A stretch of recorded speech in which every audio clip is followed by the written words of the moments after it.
এগুলা মানুষ, এগুলা মানুষ, এটা জাতি না, এগুলা জাতি না, এগুলো মানুষ। এটা দেখে না কেমনে মারা গেছে। 20-25 জনের মতো এখানে স্পটেড হয়ে গেছে। ওরা লাশ গয়লা করতেছে, হাড্ডি নিয়ে যাইতেছে, মানুষের কিচ্ছু নাই, কিচ্ছু নাই, শুধু মানুষের তুলে নিয়ে যাইতেছে। ওরা নাকি বলে এখন অব্দি 27 জন মারা গেছে। কিভাবে সম্ভব? এখানে তো 30-35টা লাশ পড়ে গেছিল।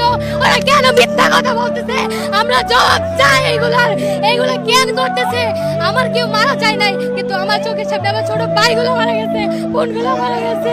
আমিও মারা যেতে পারতাম। আমি বিমান দুর্ঘটনায় 5 মিনিটের মধ্যে এখানে উপস্থিত হয়েছি। আমার বাসা পাশেই। আসার পর আমি সব মানুষ একদম অবস্থা খারাপ, স্টুডেন্ট, কিন্তু আমি এগুলো সহ্য করতে পারি না। আমি সারা ঘুমাইতে পারি নাই। ওরা কি নিউজ করে? প্রত্যেকটা নিউজ প্রেজেন্টার মিথ্যা কথা প্রমাণ করতে, মিথ্যা কথা দিতেছে। সারা কালকে রাত 12টা অবধি আমি কলেজে দাঁড়ানো, রাত 12টা পর্যন্ত শুধু পুলিশরাই এখানে ছিল, আর কিছু অভিভাবক ছিল, আর হোস্টেলে পোলাপান আমরা ছিলাম। আসার পরে কেউ ছিল না, কিন্তু আমি রাত 12টায় বাসায় যাই। যাওয়ার পরে 1টার দিকে এখানে অ্যাম্বুলেন্স আসে, চেষ্টা করে লাশ নিয়ে যাওয়ার পরে হোস্টেলে পোলাপাইন সবাই নামছে। আমরা আশেপাশে মানুষ আইসা পরে আটকানো হয়েছে। ওদের উপর যাতে চাপ না আসে, সমালোচনা না হয়, এগুলাই হাইড করার জন্য আমাদের লাশগুলো গুম করতেছে। কিন্তু আমাদের যাদের হারাই গেছে ওরা তো আর ফিরা পাইবো না। আমার তো কেউ হারায় নেই, কিন্তু আমি এগুলো দেখে সহ্য করতে পারতেছি না। যাদের হারাইছে ওরা তো বুঝতেছে, ওদেরকে তো ওদের লাশগুলো ফিরাই দেন, হাড্ডিগুলো অন্তত ফিরাই দেন, জানাজা করুক, মা একটু দেখুক যে আমার সন্তানের লাশটা আমি দেখছি। তাহলে তো উনি এই আফসোস নিয়েই মারা যাইব।